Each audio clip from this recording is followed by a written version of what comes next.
abel, good afternoon sa inyo. Ayan mga abel, kitatapos lang natin magpakain ng flyer at mga breeder. So ngayon, ipapakita ko ngayon sa inyo, yun ay pangako ko sa inyo na yung kinuha natin sa taga-Pasay, kaibigan natin mga abel. So ngayon, nag-upgrade nga tayo. So itong ibon na to is magagamit nga natin by March o April pa kasi medyo bata pa siya. Pero as of now naman, napa-matured ko na siya at nasa condition na siya. So ngayon, ito, kukunin nga natin, papakita ko nga sa inyo mga kabel.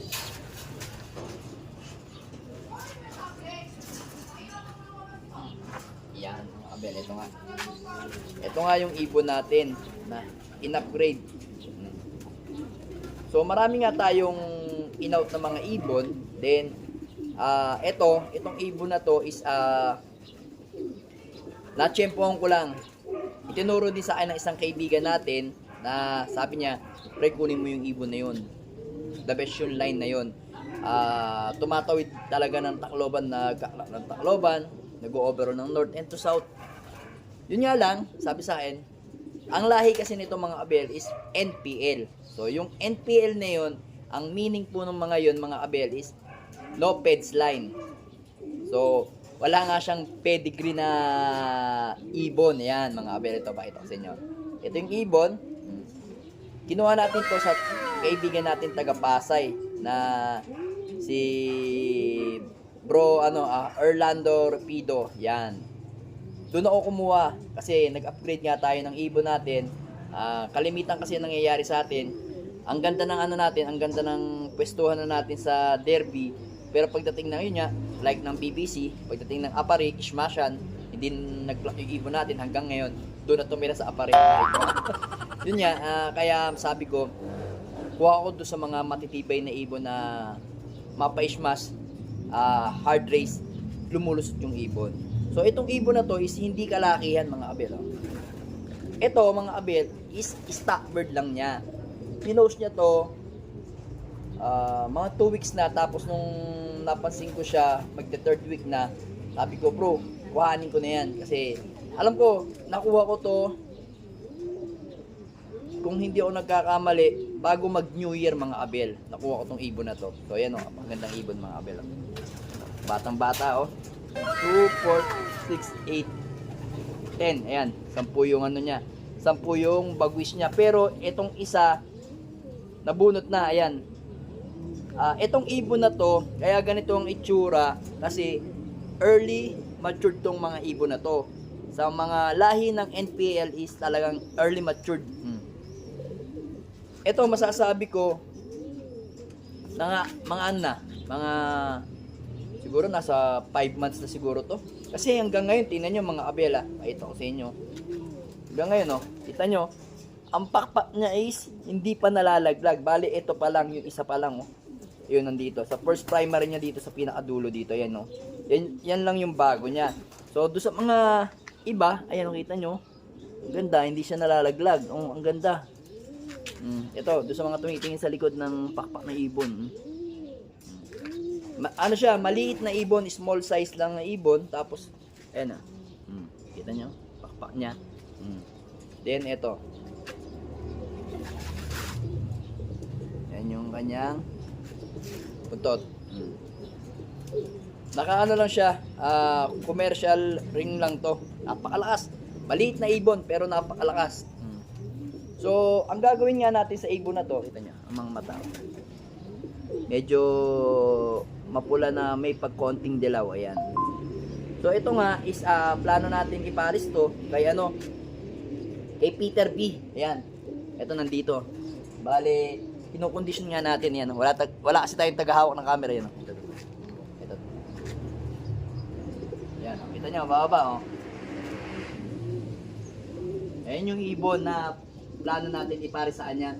Si Peter B kasi ayan bumaba mga abel Yan, namamarako. Yan, namamarako siya mga abel Yan. Lakas mong marako ni Peter B. So medyo lugon lang si Peter B ng konti, kaya nga plano nga natin to ipares sa kanya ng by March o April. Kaya kinukondisyon natin maigi si Peter B.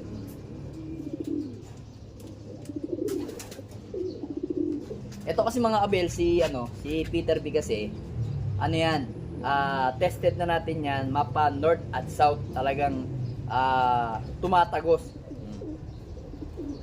Ngayon, meron tayong inilalaban dalawa, anak uli nito sa south. Live naman yung isang ibon natin sa PUF sa first lap derby.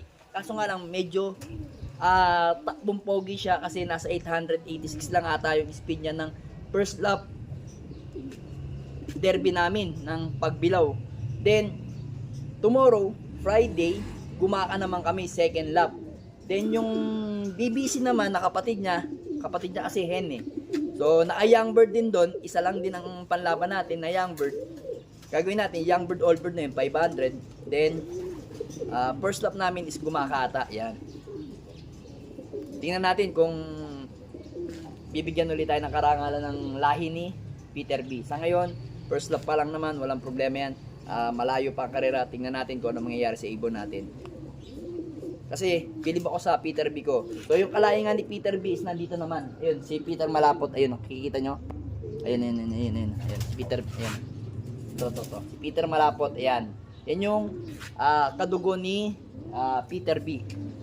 So, halos ang mga lahi natin is mga Peter. Ayan, makikita nyo mga Abel dito yung mga Peter natin. Ayan, mga young bird natin. Bali, naibaba na nga natin si Choco Black.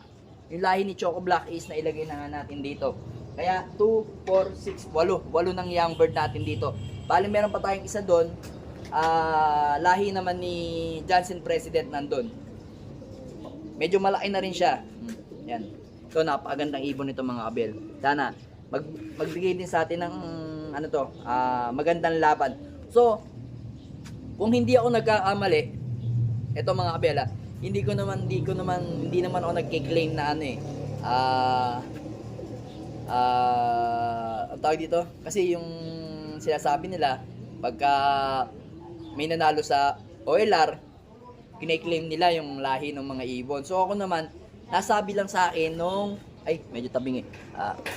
nasabi lang sa akin nung tropa natin o kaibigan natin na nagsabi na kumuha ako, okay bro, okay paring Orlando, napakabait na tao nun.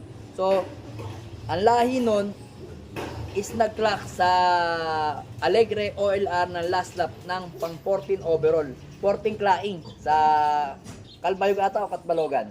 Pang 14 kalahi nito mga Abel. Bale, side nito sa Negra. Yan. Negra kasi yung nun. Negra, hindi ko masyado kabisado. Basta alam ko lang Negra. Yan. Kalahi nito. Bale sa side ng tatay niya. Yan. Side ng tatay. Kaya okay na okay. So malalaman nga natin to, magagamit natin to. Hindi to marunong kay Bro Orlando, kaya iniingatan natin.